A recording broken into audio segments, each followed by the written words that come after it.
My வி3 குடும்ப உறவுகளுக்கு வணக்கம். கௌதம் தம்பி அசோக் ஸ்ரீநிதியோட லைவ் நான் பார்த்தேன். அதுக்கு எனக்கு பதில் உடனே கொடுக்கணும்னு நினச்சேன். எனக்கு நேரம் இல்லாததுனால நான் கொஞ்சம் லேட்டாக கொடுக்குறேன். நம்ம கம்பெனி ஆரம்பித்து 3 வருஷம் முடிஞ்சு 4வது வருஷத்துக்கு வந்துட்டோம். அவர் போன வருஷம் ஆகஸ்ட் மாதம்தான் முதல்ல நான் கம்ப்ளைண்ட் கொடுத்தேன் அப்படின்னு அவரே சொல்லியிருக்கிறாரு. அப்போது முன்னாடி 2 வருஷம் கம்பெனி நடந்துகிட்டு இருந்தப்போ இந்த அசோக் ஸ்ரீநிதி எங்கே போனார்? ஏன் அவருக்கு விஷயம் தெரியவே தெரியாதா? கோயம்புத்தூர் முழுக்க எந்தெந்த இடத்துல என்னென்ன நடக்குன்னு எல்லாமே தெரிஞ்சு வச்சுக்கிட்டு இருக்கிற அவருக்கு இந்த கம்பெனியை பற்றி தெரியவே தெரியாதா? அப்போ தான் அவர் தெரிஞ்சுக்கிட்டாரா? என்னுடைய முதல் கேள்வி இதுதான். ஏன் அந்த 2 வருஷத்துக்கு முன்னாடி அவர் அதை எதிர்த்து போராடலை? கம்பெனி கரெக்டாக ப்ராடக்ட்ஸ் இன்ட்ரடியூஸ் பண்ண உடனே, ஸ்டோர்ஸ் ஓப்பன் பண்ண உடனே அவர் கம்ப்ளைண்ட் பதிவு பண்ணுறாரு. அதோட உள்நோக்கம் என்ன? நமக்கு மக்களுக்கு அந்த இடத்துல தான் சந்தேகம் வருது. இவர் மக்களுக்காக போராடுதாரா, இல்லை நம்ம கம்பெனி ப்ராடக்ட்ஸை எதிர்த்து போராடுதாரா அப்படிங்கிறது தான் மக்களுடைய மிகப்பெரிய கேள்வி. அசோக் ஸ்ரீநிதி மக்களுக்காக தான் போராடுனேன் அப்படின்னு சொல்கிறது உண்மையாக இருந்துச்சுன்னா அந்த மக்கள் பாதிக்கப்படுறதுக்கு முன்னாடியே போராடி இருக்கணும் இல்லையா? 65 லட்சம் மக்கள் உள்ளே வந்ததுக்கு அப்புறம்தான் இவர் போராடுவாரா? இவர் ப்ராடக்ட் உள்ளே வந்ததுக்கு அப்புறம்தான் போராட ஆரம்பிச்சிருக்காரு. அப்போ இவர் யாருக்கான ஆளுங்கிறது மக்களுக்கு புரியுமா இல்லையா? நிறுவனம் இதுவரைக்கும் யாரையும் ஏமாத்தலை, எல்லாத்துக்கும் சரியாக பணம் கொடுத்துட்டு வந்திருக்கு அப்படிங்கிறதுக்கு இவரே ஒப்புதல் வாக்குமூலம் கொடுத்துருக்கிறாரு. அப்போது 2 வருஷத்துக்கு முன்னாடி இவர் கம்ப்ளைண்ட் பண்ணுறாரு. கம்ப்ளைண்ட் பண்ணுறதுக்கு முன்னாடியும் நிறுவனம் சரியாக பணம் கொடுத்துருக்கு. இவர் கம்ப்ளைண்ட் பண்ணதுக்கு அப்புறம் 1 வருஷமும் நிறுவனம் சரியாக பணத்தை கொடுத்துட்டு வந்திருக்குது. அப்படின்னா இவர் 2 வருஷத்துக்கு முன்னாடி கம்ப்ளைண்ட் பண்ணுறதுக்கு முன்னாடி இந்த நிறுவனத்தில் மக்களுக்கு நல்ல வாழ்வாதாரம் இருக்குது, ஆனால் இதில் சில சட்ட சிக்கல்கள் இருக்குது அப்படிங்கிறத இவர் தெரிஞ்சிருந்தா இவர் முதல்ல கம்ப்ளைண்ட் பண்ணுவாரா, இல்லை நம்ம கம்பெனியோட எம்டி கிட்ட பேசுவாரா? நீங்களே சொல்லுங்கள். இவர் உண்மையாலுமே மக்கள் நலன் சார்ந்து சிந்திக்கிறவராக இருந்திருந்தா, உண்மையாலுமே சமூக ஆர்வலராக இருந்திருந்தா எம்டியை பார்த்து, சார் இதில் இவ்வளவு சட்ட சிக்கல்கள் இருக்குது, இந்த மாதிரி போனால் இதில் சட்ட பிரச்சனை வரும் அப்படிங்கிறத எடுத்து சொல்லி அவருக்கு புரிய வச்சிருந்திருக்கலாம். அவர் புரிஞ்சிக்காமல் நான் தப்பு தான் பண்ணுவேன், சட்டத்தை மீறி தான் நடப்பேன் அப்படின்லாம் சொல்லியிருந்தால் நீங்கள் கம்ப்ளைண்ட் பண்ணதில் ஒரு நியாயம் இருக்குது. ஆனால் கம்பெனியே உங்ககிட்ட கேட்டதான் நீங்களே சொல்கிறீங்க, இத்தனை மக்கள் இருக்காங்க, சரி செய்ய என்ன வழின்னு சொல்லுங்கன்னு கம்பெனிலேருந்து என்கிட்ட கேட்டாங்கன்னு நீங்களே சொல்கிறீங்க. ஆனால் நீங்கள் என்ன சொல்லியிருக்கீங்க? சரி செய்யவே முடியாதுன்னு சொல்லியிருக்கீங்க. சரி செய்ய முடியாத ஒரு தப்பு இந்த உலகத்தில் இருக்கா தம்பி? எவ்வளோ பெரிய தப்பாக இருந்தாலும் சரி அதை சரி செஞ்சுக்கலாம்.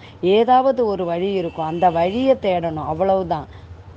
விஜயராகவன் சார் சொன்னதா நீங்கள் ஒன்று சொல்கிறீங்க. ஒரு நிறுவனத்துக்கு போவோம், அவங்க விளம்பரத்தை கேட்போம், விளம்பரத்தை கேட்டால் விளம்பரத்தை எங்கள் ஆப்பில் விளம்பரம் போடுறது மூலமாக எங்களுக்கு பணம் கிடைக்கும், அதை நாங்கள் மக்களுக்கு பிரித்து கொடுப்போம். அடுத்து ஹோல்சேல் ப்ரைஸில் பொருட்களை வாங்கி நாங்கள் ரீட்டைல் ப்ரைஸ்க்கு கொடுப்போம். இந்த மாதிரி நடந்திருந்தால் அது தப்பு இல்லை அப்படின்னு நீங்களே சொல்கிறீங்க. ஏன் இந்த மாதிரி நடக்கவே முடியாதா? எங்கள் கம்பெனி 1 கோடி கஸ்டமர் வந்ததுக்கப்புறம் கண்டிப்பாக விளம்பரத்துறையிலும் கால் வச்சுருப்பாங்க. வானவில் திட்டம்னு ஒன்று உருவாக்குனாங்க. ஆனால் அதை நீங்கள் நடைமுறைப்படுத்தவே விடலை. கோர்ட்டு கேஸுன்னுட்டு அவர் சுற்றிக்கிட்டு இருந்தாருன்னா எப்படி அந்த திட்டங்களெல்லாம் செயல்படுத்த முடியும்? நீங்களே சொல்லுங்கள். வானவில் திட்டம்ங்கிறது இப்போ அவர் எடுத்து நடத்திக்கிட்டு இருந்தார் அப்படின்னா அதோடைய லாபம் எப்படி இருக்கும் அப்படிங்கிறது உங்களுக்கே தெரியும். அதனால தான் அதை நடத்த விடாமல் நீங்கள் கோர்ட்டு கேஸுன்னு கேஸை போட்டு அலைய வச்சிங்கிறது உங்கள் மனசாட்சிக்கே தெரியும். எங்கள் கம்பெனி உறுப்பினர்கள்கிட்ட இருந்து அவங்க தயாரிக்கிற பொருளை வாங்கிக்கிற நோக்கத்தில் எல்லாரும் என்னென்ன பொருள் தயாரிக்கிறீங்க அப்படிங்கிற டீட்டெயிலை ஜோனல் ஆஃபீஸில் கொடுங்கன்னு எம்டி சொல்லியிருந்தாங்க. கண்டிப்பாக முதல்ல எங்கள் உறுப்பினர்கள் தயாரிக்கிற பொருளை வாங்கி சந்தைப்படுத்துறது தான் அவங்களுடைய திட்டமாக இருந்துச்சு. நீங்கள் எங்கே நடத்த விட்டீங்க?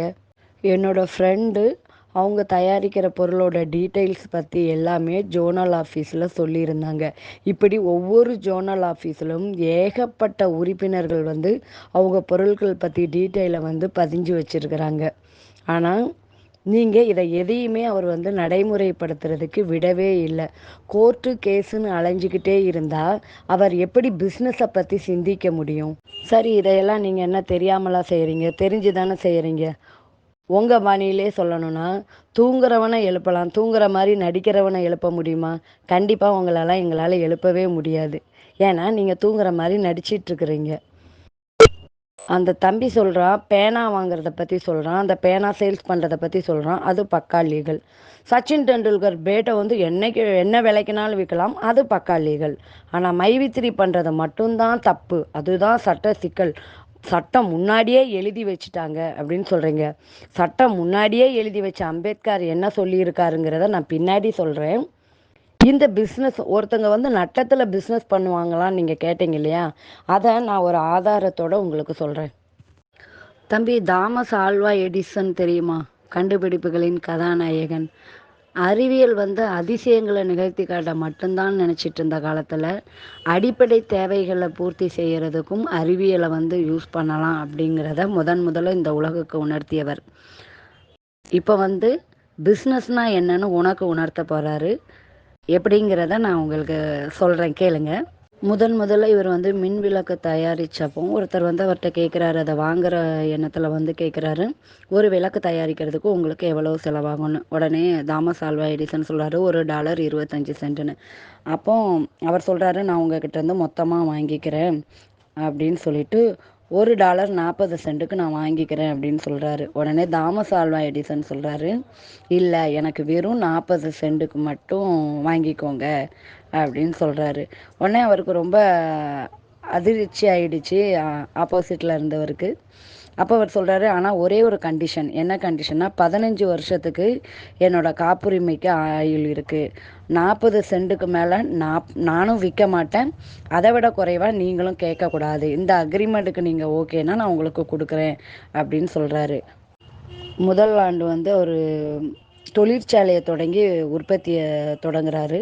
அதுக்கான ஆனர் செலவு வந்து $1.10. முதல்ல வந்து அவர் தயார் பண்ணப்போ $1.25 ஆச்சு. அவர் வந்து ஒரு ஃபேக்ட்ரியெல்லாம் போட்டதுக்கப்புறம் அவரோட செலவு வந்து குறைஞ்சிருக்கு, $1.10. அந்த அந்த வருஷம் வந்து அவருடைய விற்பனை வந்து 20,000 விளக்குகள் வந்து விற்பனை ஆகிருக்கு. அப்போ அவருக்கு அதுலேயே லாஸு. அதுக்கு அடுத்த ஆண்டு அதே 10 சென்ட்டுக்கு தான் விற்பனை பண்ணுறாரு. ஆனால் $40,000 விளக்குகள் வந்து விற்பனை ஆகிருக்கு. அப்போவும் அவருக்கு வந்து லாஸு. அந்த 3வது ஆண்டு 50 சென்ட்டுக்கு விற்கிறாரு, 60,000 விளக்குகள். அந்த வருஷமும் அவருக்கு லாஸு. 4வது வருஷம் புதிய இயந்திரங்களை வந்து நிறுவி அதன் மூலம் லைட்டு தயார் பண்ணுறாரு. அப்போ அதோட அடக்க விலை வந்து குறையுது, 37 சென்ட் தான். அப்போ அவர் வந்து எவ்வளவுக்கு கொடுக்குறாரு? 40 சென்ட்டுக்கு அவர் 40 சென்ட்டுக்கு அவர்கிட்ட இருந்து வாங்குறாங்க. அப்போ 3 சென்ட் வந்து அவருடைய லாபம். ஆனால் அந்த வருஷம் அவருடைய விற்பனை எவ்வளவுனா 2 லட்சத்துக்கும் அதிகம். அப்புறம் 5வது வருஷம் வந்து அவரோட அடக்க விலை வந்து இன்னும் குறையுது. ஏன்னா அவரோட தயாரிப்பு அதிகமாகுது, மிஷினில் தயார் பண்ணுறதுனால அதோட அடக்க விலையும் குறையுது. அதில் வந்து 22 சென்ட் தான் அவருடைய அடக்க விலை. ஆனால் அவர் விற்கிறது எவ்வளவுக்கு? 40 சென்ட்டுக்கு விற்கிறாரு. அப்போ மொத்தம் 18 சென்ட்டுங்கிறது அவருடைய லாபம். ஆனால் அந்த வருஷம் வந்து அவருடைய விற்பனை வந்து 2 மில்லியன் விளக்குகள். அந்த 4 வருஷம் அவர் எவ்வளவு லாஸ் அவருக்கு வந்துச்சோ அதை விட பல மடங்கு லாபம் அந்த ஒரே வருஷத்தில் அவர் சம்பாதிச்சிட்டாரு. இதுதான் பிஸ்னஸ் தம்பி. அவரோட பொருளை வாங்குறதுக்கு அதுக்கப்புறம் நிறைய கம்பெனிகள் போட்டி போட்டுச்சு. இதுதான் பிஸ்னஸ்ஸு. இப்போ முதல் 4 வருஷம் வந்து அவருக்கு லாஸாக வந்துக்கிட்டு இருந்துச்சு. அந்த லாஸை அவர் கையிலேருந்து பணம் போடலை, ரொட்டேஷன் பண்ணிக்கிட்டே வந்தார். 5வது வருடம் அவருடைய லாபம் பல மடங்கு வந்துச்சு. அது வரைக்கும் அந்த 4 வருடங்கள் வந்து அவர் இழந்த அந்த நஷ்டங்களை எல்லாத்தையுமே இதில் அவர் ஈடுகட்டிட்டார். அதுக்கப்புறம் அவருடைய லாபம் எல்லாமே பல மடங்கு கிடைக்குதா? நீங்கள் வந்து அந்த கௌதம் தம்பிகிட்ட கேட்குறீங்க, எவனாவது வருமானமே இல்லாமல் விளம்பரம் பண்ணுறவங்களுக்கு சம்பளம் கொடுப்பானா அப்படின்னு நீங்கள் கேட்டீங்க. ஏன் கொடுக்க மாட்டாங்க? ஒரு பிஸ்னஸில் எதிர்கால திட்டம்னு ஒன்று இருக்கும். அந்த எதிர்கால திட்டத்துக்காக தாமஸ் ஆல்வா எடிசன் எப்படி 5 வருஷம் கழித்து நம்ம இப்படி விற்கலாம் அப்படிங்கிற ஒரு பிளானில் தானே அவர் முதல்ல லாஸ்ட்டில் கொடுத்தாரு. அதே மாதிரி ஏன் செய்யக்கூடாது? அந்த மாதிரி செய்யறதுக்கு பேர் தான் தம்பி, அந்த ரிஸ்க் எடுக்கிறாங்க இல்லையா, அந்த ரிஸ்க்குக்கு பேர் தான் பிஸ்னஸ். முதல்ல பிஸ்னஸ்னால் என்னன்னு நீங்கள் புரிஞ்சுக்கோங்க. வெறும் சட்டம் படித்தா மட்டும் பத்தாது தம்பி, பிஸ்னஸை புரிஞ்சுக்கணும். அந்த பிஸ்னஸை புரியாமலே நீங்கள் பாட்டு போகிற போக்கில் மோசடி ஸ்கேமுன்னு சொல்லிட்டு போய்கிட்டே இருந்தீங்கன்னா, அப்போ பிஸ்னஸோட அடிப்படையை வந்து நீங்கள் முதல்ல புரிஞ்சுக்கோங்க. புரிஞ்சுக்கிட்டு அது ஸ்கேம் இல்லையான்னு நீங்கள் அதுக்கப்புறம் பேசுங்க. ஒரு பிஸ்னஸில் முதல்ல வாடிக்கையாளர்கள் கிடைக்கிறது தான் தம்பி கஷ்டம். வாடிக்கையாளர்கள் கிடைச்சா எவ்வளோ பொருள்களை வேணால் விற்பனை பண்ணலாம். நீங்கள் வந்து என் தம்பி கௌதம் கிட்ட கேட்குறீங்க, தம்பி உனக்கு ஏபிசிடியே புரியலை, அதுக்கு மேலே உன்னை என்னால் புரிய வைக்க முடியாது அப்படின்னு சொல்கிறேன். ஏபிசிடி படிக்காமலாம் என் தம்பி வந்து உங்ககிட்ட லைவில் வந்திருக்கிறான். எனக்கு ஒரு டவுட்டு, உங்களுக்கு 1 2 தெரியுமா?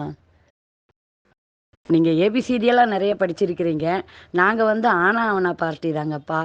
ஆனால் உங்களுக்கு 1 2 தெரியுமா? உங்களுக்கு 1 2 தெரியும்னா உங்களுக்கு இந்த பிஸ்னஸ் புரியும். நீங்கள் வந்து சொல்கிறீங்க வருஷத்துக்கு வந்து 200 கோடி ரூபாய் சம்பளமாக கொடுக்கணும். குறைஞ்சதை நான் கணக்கு போட்டிருக்கிறேன். 200 கோடி ரூபாய் வந்து வருஷத்துக்கு ஒரு மாதத்துக்கு சம்பளம் கொடுக்கணும். எப்படி அவங்களால கொடுக்க முடியும் அப்படின்ட்டு நீங்கள் கேட்குறீங்க. தாமஸ் ஆல்வா எடிசன் வந்து அவரோட பிஸ்னஸை லாபத்தில் கொண்டு போகிறதுக்கு 5 வருஷம் எடுத்துக்கிட்டாரு. ஆனால் எங்கள் கம்பெனி 3வது வருஷமே ப்ராடக்டை கொண்டு வந்துட்டாங்க. ப்ராடக்டில் ஒரு பொருள் இல்லை, 2 பொருள் இல்லை தம்பி, 80க்கும் மேற்பட்ட பொருள்கள். அது எல்லாமே எல்லார் வீட்டிலையும் யூஸ் பண்ணுற அத்தியாவசிய பொருட்கள். நம்ம கணக்குக்கு வந்து ஒரு 80 பொருள்னு எடுத்துக்குவோம். ஆவரேஜாக ஒரு பொருளுக்கு ஒரு 100 ரூபாய் லாபம்னு வச்சுக்குவோம் தம்பி. ஏன்னா 100 ரூபாயை விட விலை குறைவான பொருள்களும் இருக்குது, 100 ரூபாயை விட அதிகமாக விலை உள்ள பொருள்களும் இருக்குது. நாம் வந்து ஒரு ஆவரேஜாக ஒரு 100 ரூபாய் லாபம்னு எடுத்துக்குவோம். அப்படின்னா 8000 ரூபாய் லாபம். இப்போ எங்கள் கம்பெனியில் 69 லட்சம் கஸ்டமர் இருக்காங்க. எத்தனை லட்சம் கஸ்டமர்? இது வந்து கவர்மெண்ட் சொன்ன கணக்கு தான். 69 லட்சம் கஸ்டமர் இருக்கிறாங்க. சரி, அதில் பர்ச்சேஸ் பண்ண கஸ்டமர் வந்து 9.5 லட்சம்னு வச்சுக்கோங்க. பொருட்களை அறிமுகப்படுத்தின உடனே எல்லாருமே எல்லாமே வாங்குவாங்களான்னு இல்லை. எல்லாரும் முதல்ல கொஞ்சம் கொஞ்சம் வாங்குவாங்க. வாங்கி அவங்க உபயோகப்படுத்தி பார்ப்பாங்க. அதை பிடிச்சிருந்துச்சின்னா எல்லாரும் வாங்க ஆரம்பிப்பாங்க. முதல் மாதம் வந்து ஒரு 1 லட்சம் கஸ்டமர் தான் வாங்குறாங்கன்னு வச்சுக்கோமே, லாபம் கம்மியாக இருக்கும். அதுலேருந்து ஒரு 2-3 மாதத்தில் அது அப்படியே டபுள் ஆகும். 2 லட்சம் கஸ்டமர் வாங்குவாங்க. அதுலேருந்து ஒரு 2-3 மாதத்தில் அது அப்படியே 3 லட்சம் ஆக்குவாங்க. அதுக்கப்புறம் 4 லட்சம் ஆக்குவாங்க. அதுக்கப்புறம் 5 லட்சம். அந்த மாதிரி கஸ்டமர்ஸ் வந்து ஜாஸ்தி ஆகிக்கிட்டே வருவாங்க. அப்போ அந்த கம்பெனியோட லாபம் எந்த அளவுக்கு போகுங்கிறது எங்களை விட உங்களுக்கு நல்லாவே தெரியும். இப்போ எடை குறைப்புக்கு ஸ்லிம் கார்டுன்னு ஒன்று வருது.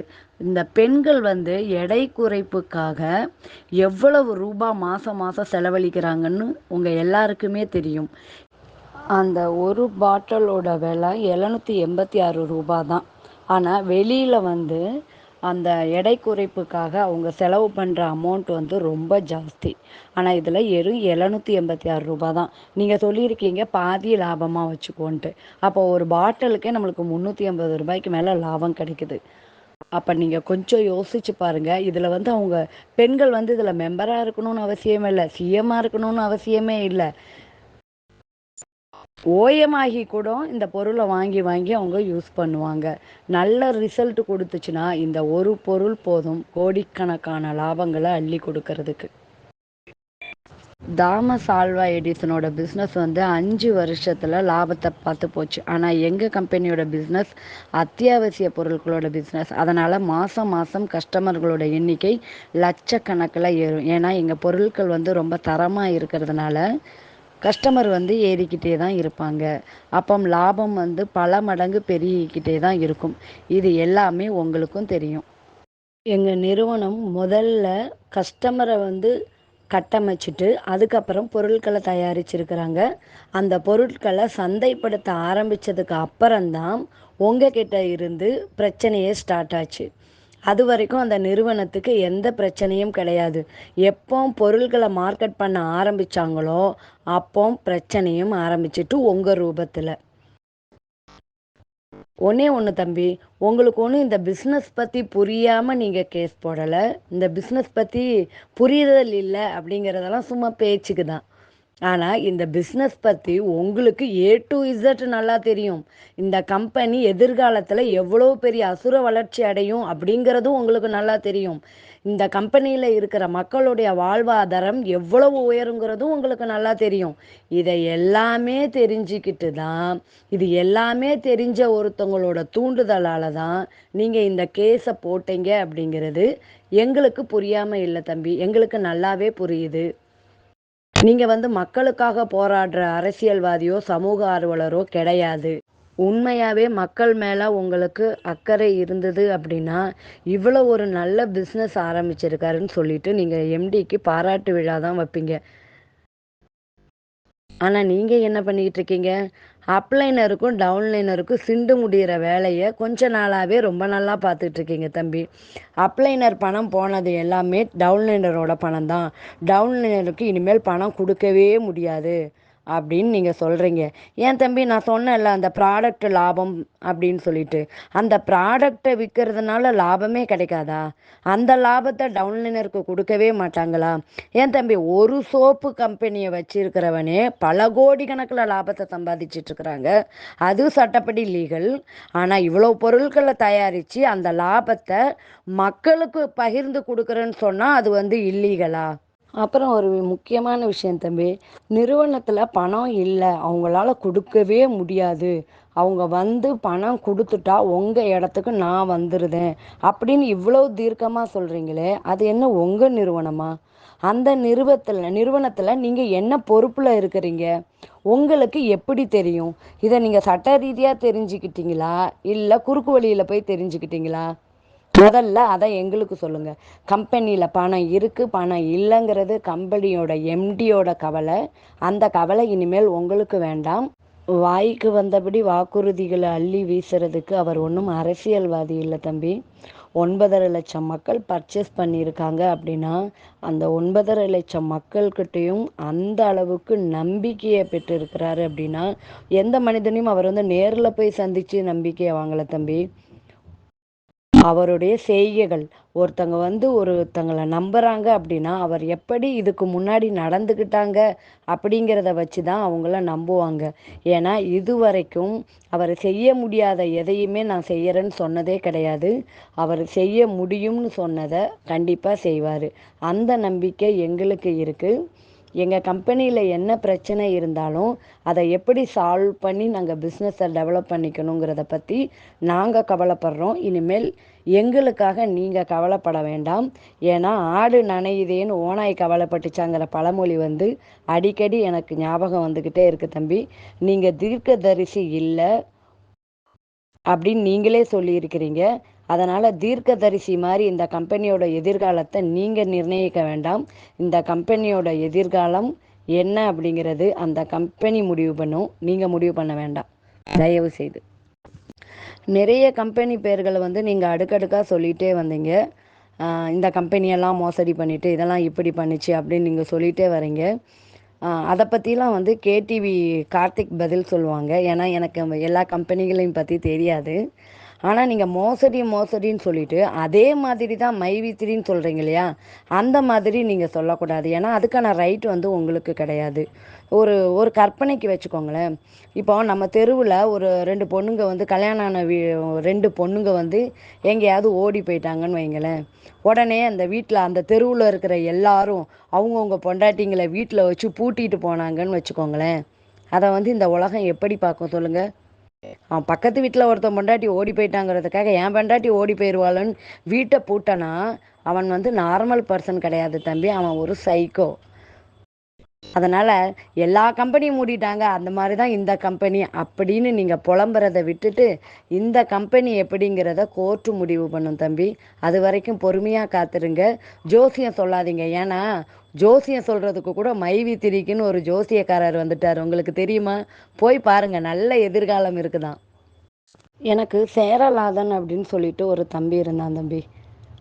அந்த தம்பி வந்து அந்த இலுமினாலிட்டி பத்தியெல்லாம் ரொம்ப பேசுவாரு. ஆம், ஒரு டைம் வந்து அந்த ஜான்சன் அண்ட் ஜான்சன் ப்ராடக்ட் எல்லாம் தப்புன்ற மாரி எல்லாத்துலேயும் நியூஸ் சேனலில் எல்லாத்துலேயும் பரப்பி விட்டாங்க. அதே மாரி மேகியில் வந்து கலப்படம்ன்ற மாதிரி எல்லா நியூஸ் சேனல்லையும் சொல்லிட்டு இருந்தாங்க. அதை பற்றி பேசிகிட்டு இருக்கும்போது அவன் சொன்னான், ஒரு நியூஸ் சேனலில் ஒரு கம்பெனியை பற்றியோ ஒரு ப்ராடக்டை பற்றியோ தப்பு தப்பாக வந்துச்சு அப்படின்னா பின்னாடி ஏதோ வேலை நடக்குன்னு அர்த்தம். அந்த ப்ராடக்டெல்லாம் கெட்ட பொருள் கிடையாது, அதெல்லாம் நல்ல பொருள் அப்படின்னு அவன் சொல்லும்போது, ஏய் என்ன நீ அப்படி சொல்கிற, பேப்பர்லலாம் போட்டிருக்காங்க, நியூஸ் பேப்பர்லலாம் போட்டிருக்காங்க, இனிமேல் நான் குழந்தைங்களுக்கு மேகியே கொடுக்க மாட்டேன் அப்படின்னு நான் சொன்னேன். அப்போ வந்து எனக்கு அவனை பார்க்க லூஸ் மாதிரி தெரிஞ்சிச்சு. இவன் என்னடா லூஸ் மாதிரி சொல்லுதான், பேப்பரில் பேப்பரில் சொல்லி போடுறாங்க, நியூஸ் சேனலில் சொல்கிறாங்க, இவன் என்ன இதை நல்லதுன்னு சொல்லுதானே அப்படின்னு சொல்லிட்டு எனக்கு தோணுச்சு அப்போ அவனை. ஆனால் இப்போந்தான் யோசிக்கிறேன் அவன் சொன்னது எவ்வளோ நல்லதுன்னு. மைவித்திரியை பற்றி நியூஸ் சேனலில் எல்லாத்துலேயும் போடும்போது தான் உண்மை என்னன்னு எனக்கு புரியுது. அவன் சொன்னதோட உண்மைத்தன்மை வந்து எனக்கு இப்போ தான் புரியுது. எந்த ஒரு விஷயத்தையுமே அனுபவ ரீதியாக கற்றுக்கிட்டாதானே அது உண்மைன்னு தெரியும். ஏன்னா எல்லா நியூஸ் சேனல்லையும் ஆப்பை முடக்கிட்டாங்க, ஜோனல் ஆஃபீஸ்லாம் பூட்டிட்டு ஓடி போயிட்டாங்க, அப்படியே புகார்கள் வந்து குவியுது அப்படின்னு பேசும்போது தான் ஆச்சரியமாக நியூஸ் சேனல்களை பார்க்குறேன். இப்படியுமாப்பா நியூஸ் போடுவாங்க அப்படின்ட்டு. அப்போ இவங்க போடுற எல்லா நியூஸையும் நம்ம எப்படிப்பா நம்புறது? மைவித்திரி உறவுகளே, எல்லாத்தையும் கேட்டுக்கோங்க. நான் மனசில் போட்டு குழப்பிக்காம நம்பிக்கையோடு காத்துருங்க. அதுதான் இன்னைக்கு வந்து ரொம்ப ரொம்ப முக்கியம். இவ்வளோ காலம் கடந்து வந்துட்டோம், இன்னும் கொஞ்சம் காலம்தான். முக்கால்வாசி தூரம் நடந்துட்டோம், இன்னும் ஒரு கால்வாசி தூரம் தான் இருக்குது. எம்டிக்கு வந்து எப்படியும் ஒரு 2-3 நாளில் ஃபைல் பண்ணிடுவாங்க, ஹியரிங் வந்துடும். அதுக்கப்புறம் வந்து எம்டி வெளியில் வந்ததுக்கப்புறம் நம்ம கம்பெனியோட நிலவரம் என்ன, இதுக்கப்புறம் அவர் என்ன பண்ணுவாருங்கிறத பற்றிலாம் அவரே சொல்லுவார். அது வரைக்கும் யார் சொல்கிறதையும் நம்ம நம்ப வேண்டாம். நம்ம வந்து நிறுவனத்தோட எம்டிக்காக காத்திருப்போம். அப்புறம் ஒரு முக்கியமான விஷயம் உறவுகளே, மன்னிச்சிடுங்க. நான் வந்து 2 வருஷத்துக்கு முன்னாடி அசோக் ஸ்ரீநிதி கம்ப்ளைண்ட் கொடுத்தாருன்னு பேசுகிறதுக்கு நடுவில் வந்து ஏதோ தப்பாக சொல்லிட்டேன். 1 வருஷத்துக்கு முன்னாடி உறவுகளே, மன்னிச்சிடுங்க. நம்ம எம்டி சரணடையும் போதே சொல்லிட்டு போயிருக்கிறாரு, என்னோட முடிவு வந்து மக்கள் நலன் சார்ந்ததாக மட்டும்தான் இருக்கும் அப்படின்னு சொல்லிட்டு. கண்டிப்பாக வந்து எம்டி வந்து நல்ல முடிவை எடுப்பாங்க. அவங்க வெளியில் வந்து சொல்கிற வரைக்கும் நம்ம பொறுமையாக காத்துட்ருப்போம். நல்லவர் லட்சியம் வெல்வது நிச்சயம். வாழ்க வளமுடன்.